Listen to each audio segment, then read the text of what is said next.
അപ്പോൾ ഈ തെരഞ്ഞെടുപ്പിൽ നിങ്ങൾ എന്താണ് വികസനവും വിശ്വാസവും, ആദ്യം വികസനം മാത്രമായിരുന്നു, പിന്നെ വികസനം വിശ്വാസം എന്ന രൂപത്തിലായി.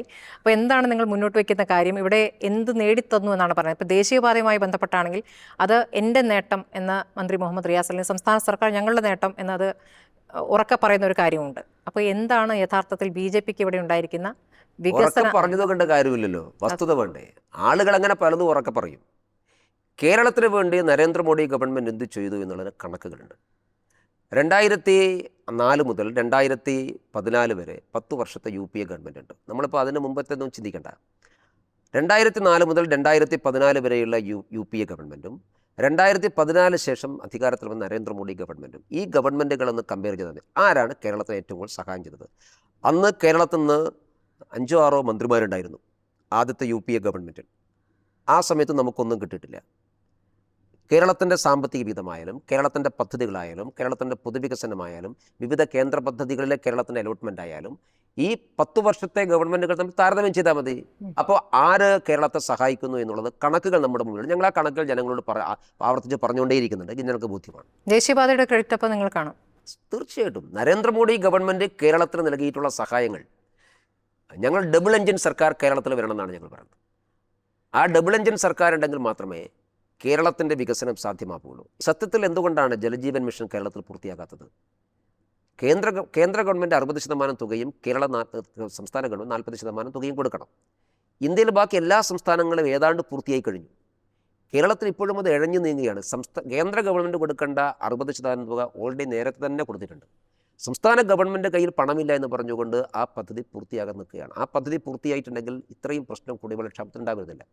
ഇതുപോലുള്ള ധാരാളം വിഷയങ്ങളുണ്ട്. അപ്പോൾ കേന്ദ്ര ഗവൺമെൻറ്റോട് സമരം പ്രഖ്യാപിച്ചിട്ട് കേന്ദ്ര ഗവൺമെൻറ്റിൻ്റെ പദ്ധതികൾ നടപ്പിലാക്കാതെ കേന്ദ്രം കൊടുക്കുന്ന പണം ലാപ്സാക്കി വയനാട് സഹായം തരാതെ. വയനാട് സഹായം തന്നിട്ടുണ്ടല്ലോ. ആര് പറഞ്ഞില്ല? കേരളം ചോദിച്ചു തന്നിട്ടില്ല. മുഖ്യമന്ത്രി ആവർത്തിച്ച് പറഞ്ഞുകൊണ്ടിരിക്കുന്നത് കേരളം ചോദിക്കുന്നതിന് എന്തെങ്കിലും ഒരു മര്യാദ വേണ്ടേ?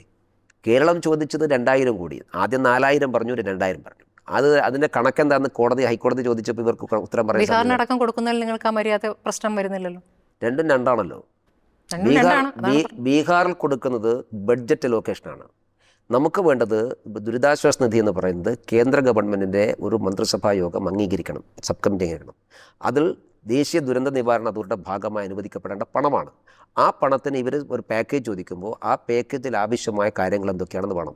ഇവരോട് പറഞ്ഞു ആദ്യം 2 ഘട്ടങ്ങളായി പണം അനുവദിച്ചു. ഇവർക്ക് 2 ഘട്ടങ്ങളായി പണം അനുവദിച്ചപ്പോൾ സംസ്ഥാന സർക്കാർ കോടതി തന്നെ പറഞ്ഞു ദേശീയ ദുരന്ത നിവാരണ അതോറിറ്റി സംസ്ഥാന ഗവൺമെൻറ് നേരത്തെ കൊടുത്ത പണം മുഴുവൻ ചെലവഴിക്കാൻ പറഞ്ഞു. അപ്പോൾ സംസ്ഥാന ഗവൺമെൻറ് പറഞ്ഞു വാക്കാ പറഞ്ഞാൽ പോരാ.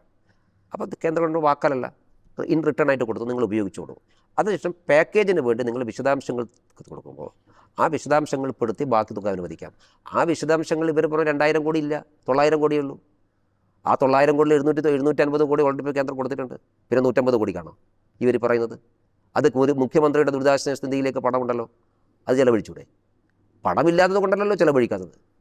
അപ്പോൾ അതുകൊണ്ടാണ് കോടതിയിൽ ഇവർക്ക് കണക്ക് പറയാൻ കഴിയാതെ പോയത്. നമുക്ക് രാഷ്ട്രീയ പ്രചരണത്തിന് വേണ്ടി പറയാം. നിയമപരമായിട്ട് ഈ അവകാശവാദങ്ങളും നിൽക്കാത്തത്. കേന്ദ്ര ഗവൺമെൻറ് നിയമപരമായി കൊടുക്കേണ്ട എല്ലാ കാര്യങ്ങളും കേരളത്തിനെ സംബന്ധിച്ചിടത്തോളം കൊടുത്തിട്ടുണ്ട്. ഇപ്പോൾ സാമ്പത്തിക പ്രതിസന്ധിയെക്കുറിച്ച് ഇവർ പറഞ്ഞല്ലോ. സുപ്രീം കോടതിയിൽ കേസിന് പോയി സംസ്ഥാന സർക്കാർ.